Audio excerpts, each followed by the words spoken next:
Hallelujah. Sunday morning, the 21st, 22nd, whatever the hell Sunday morning is. Look at those puddles. We are starting to get puddles. Yes. I'm standing on my front deck, by the way. It's a little before 9, so I haven't bothered to go out yet because it's raining. But boy, did we need this. And it's today's really not supposed to be the rainiest day. Tomorrow is, so bring it on tomorrow too. We'll take it. But that'll help green shit up. As you can tell, the lawn was starting to get pretty ugly. So let her rain. Alright, I'm over the shop now. Look, puddle. Yay. Whew. It's stopped for now. Yeah, you almost need a chainsaw to cut the air. It's so freaking muggy right now.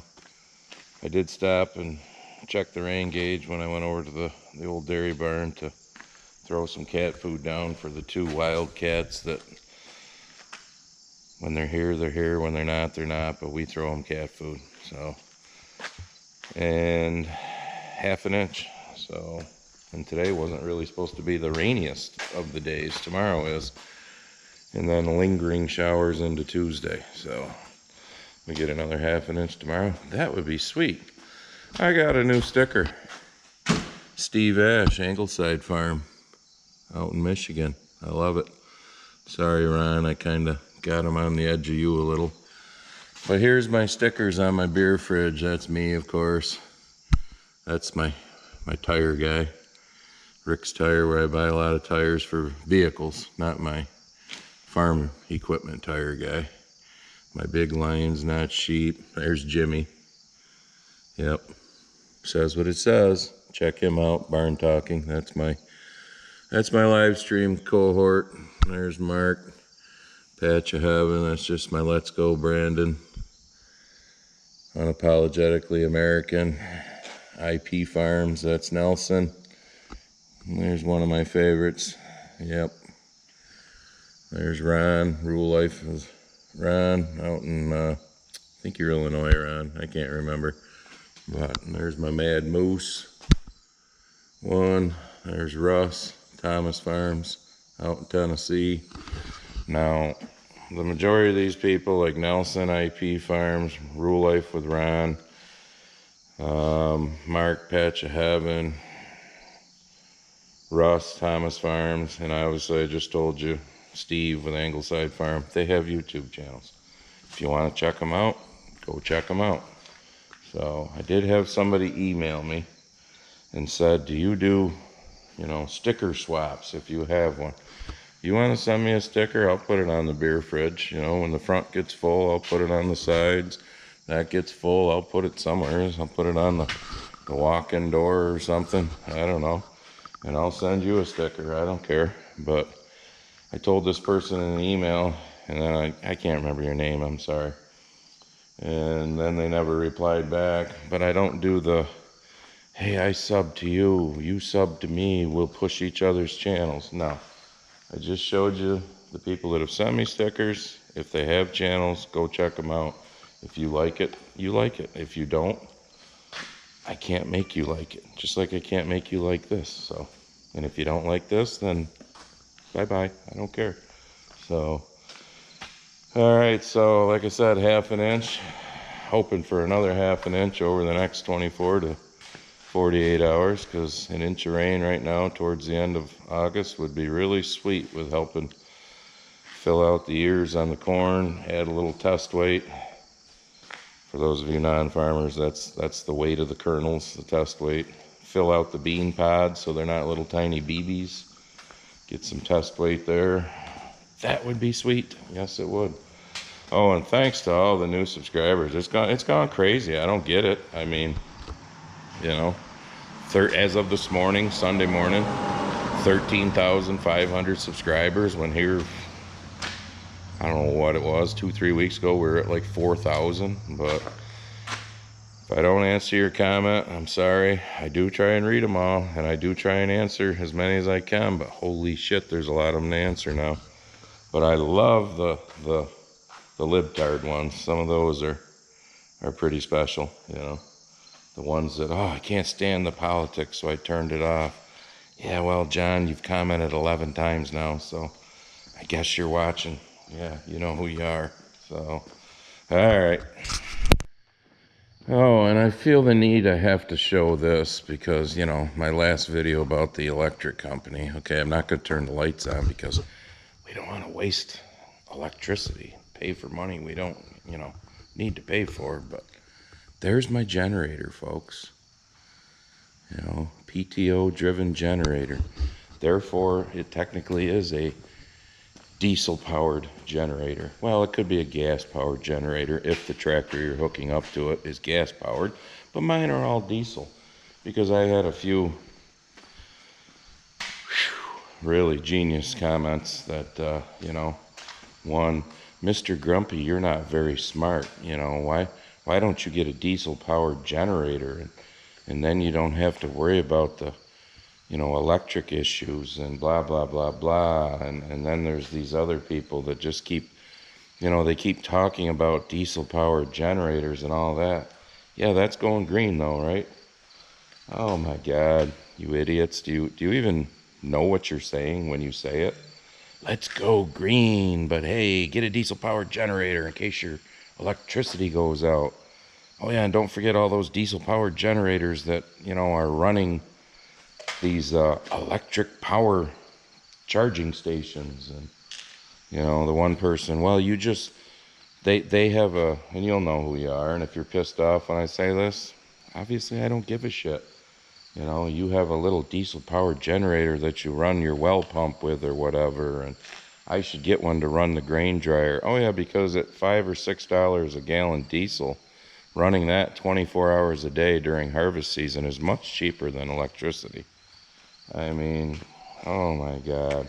And yes, because you obviously are clueless. Okay, we work all day as long as we can until that thing right there, the wet bin, gets full. And then we let it dry all overnight. I guess you can see it. And usually by the time we're ready to start the next morning, it is already shut off a few hours beforehand so we can, you know, do any maintenance that we need to do.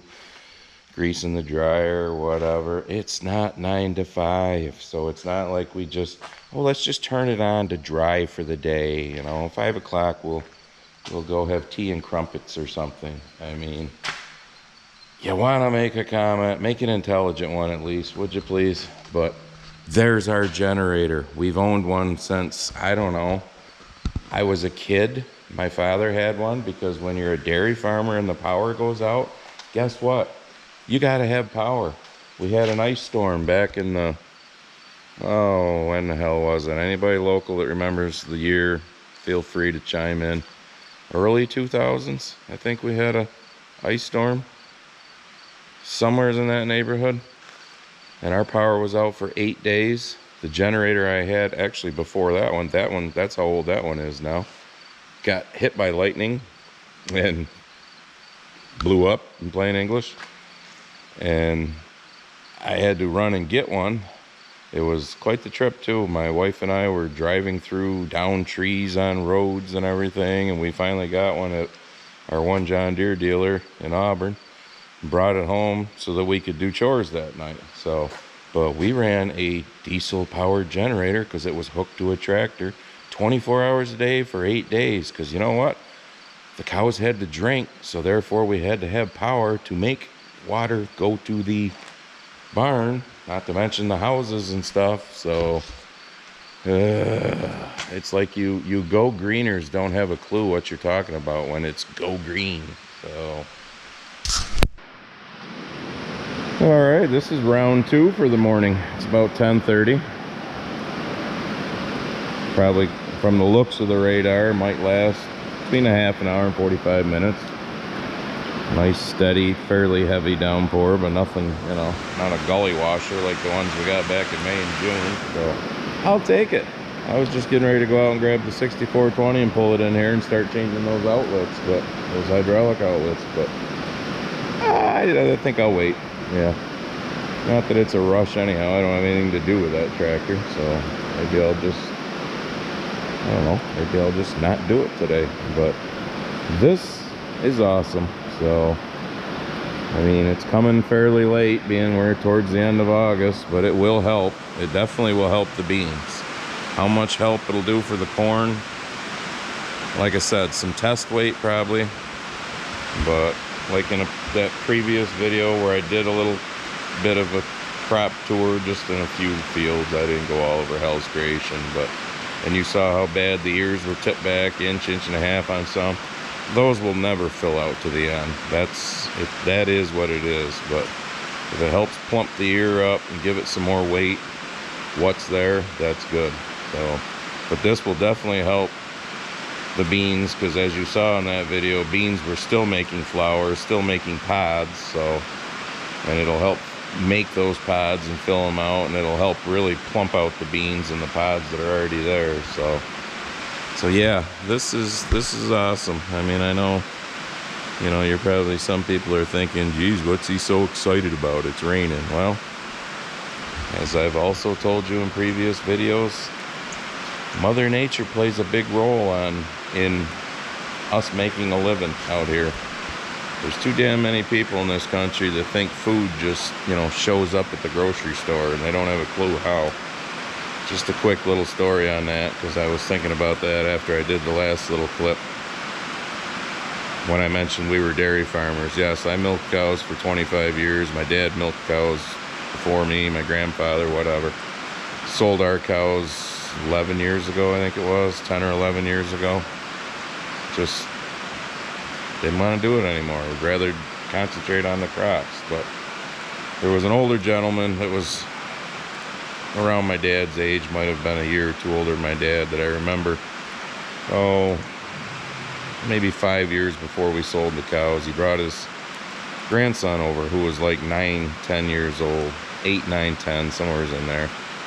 And he asked me, he says, Andy, do you mind if we, you know, watch you milk cows for a little while? And we, obviously, old tie stall barn, not, you know, the modern milking parlor type style and whatnot. But, and I said, sure, I don't care. So the kid was watching us, and we had the kind of milkers that had the clear plastic bottom, so you could see the milk going into it, going up the line into the stainless steel pipeline. I took the kid into the milk house and showed him where it, you know, pumps into the milk tank and all that, and told him how the truck comes and hooks up to it and sucks it out and all that. So when they got ready to leave, I asked the old timer, I said, Steve, what was that all about anyhow? He goes, well, my grandson pissed me off. I said, oh yeah, how was that? I asked him where milk came from, and he told me Wegmans or P&C or one of the local, you know, stores we have, grocery chains we have around here. He goes, and that pissed me off, so I wanted to bring him to show him where it actually comes from. So, and that was, like I said, probably 15 years ago. So the longer we go, the more people get away from understanding anything about agriculture, non-farming people. And it's, you know, it is what it is, but it's crazy to a certain point that people don't. Oh, I've had a commenter, this is probably going to end up being another bitching video, because there's just nothing to go on it, so bear with me. But I had one commenter make some comment about how, stop your whining, it's not all about you. Well, I commented back and said, please point out in the video where I'm whining and making it all about me. No, I'm trying to get people who don't know about farming to understand that when that field cultivator sweep goes from $9, $8 or $9 to $17, when that chisel plow point goes from $20 to $40, you know, our fertilizer doubling, tripling, quadrupling in price, diesel fuel doubling in price. I'm not whining, because we've been down this road before, you know, different years, because I'm 55 years old. I've been doing this for a while. I'm trying to tell people that, you know, when shit goes up in the store, don't blame us. It's not us. I mean, we're dealing with the same thing you are, and we have to go and buy shit from the store too. So blame the middleman. I saw a thing the other day. You know how chicken wings have been ridiculously priced? Well, I saw an article where the actual price of chicken wings have now dropped down to pre-pandemic prices or even lower. So if wherever you're buying chicken wings from, a pizza place, whatever, and they're still charging, you know, it used to be $9.99 for a dozen, or 10, however you do it. Some places give 10 now, or $10.99. If they're still charging you $13.99, $14.99, $15.99, they're price gouging because the price of chicken wings supposedly have gone down. So my cousin works for Cisco, drives delivery truck for Cisco, delivering food to different places. I asked him, because we'd like to get some chicken wings. A 40-pound box of chicken wings was 62 bucks. 40 pounds. So break that down to when somebody's charging you $15.99 or whatever for a dozen chicken wings. So no, I'm not whining. It's kind of like equipment. If you want to buy a piece of equipment right now, you got to start working on the deal a year or more ahead of time, just because of how shitty the supply chain is. So, and the problem is, when you work on those deals a year or so ahead of time, you can't predict that your fertilizer price was going to quadruple and shit like that. It's the cost of doing business. So, no, I'm not making it all about me. If anybody can go back and show me the specific minutes in a video where I do that, feel free. So, but I'm just trying to somewhat educate people, seeing as now I do have a lot more followers. And I have some of you that say, hey, I know nothing about farming, but you know, I like how you explain things. Well, that's what I'm doing. I'm trying to explain things that, you know, you can say that I'm a Trumper all you want. Well, there was a lot of things about Trump I didn't like. But what I did like about Trump, he put this country first. And if you can't fucking see how much better off we were 2 years ago compared to now, you're completely blind, or you've got your head so far up the left's ass that you'll never figure it out. Because if you think our country can flip that much in 2 years to go from energy independent and prosperity to the shit show we've got now, and you're not going to blame it on Biden and his cronies, then you got the issues, and you're the one that's making it all about you. So alright, I'm back over the house. My bumper sticker. Just wanted to show you this because Mad Moose has updated our Grumpy Farmer store. That's now in it, and so is the Are You Getting It Yet t-shirts. And I apologize for the background noise in the earlier part of the video because the rain was beating on the tin roof when I was talking. Now we're done.